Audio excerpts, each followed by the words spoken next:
निलेश लंके यांनी घेतली मनोज जरांगे पाटलांची भेट। निलेश लंकेंकडून जरांगे पाटील यांच्या तब्येतीची विचारपूस करण्यात आली। छत्रपती संभाजीनगरच्या गॅलेक्सी हॉस्पिटलमध्ये जरांगेंची भेट घेतली गेली।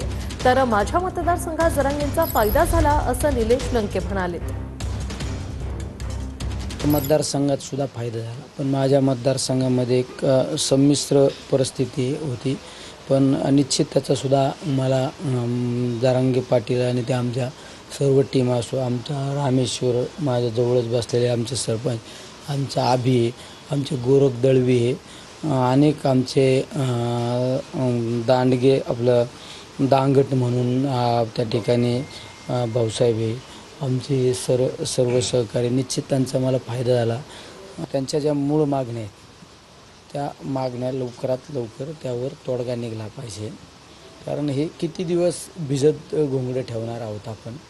एक तोडगा करणं गरजेचं आहे, कारण शेवट समाजासाठी लढणारा माणूस, त्याच्यासाठी आपण सगळ्यांनी आज आपण सर्वजण त्यांच्या पाठिंबा देण्यासाठी सर्वजण असतोच, तर शेवट संघर्ष हा त्यांना करावा लागतो। ज्या वेदना जो त्याग आहे तो त्यांना करावा लागतो।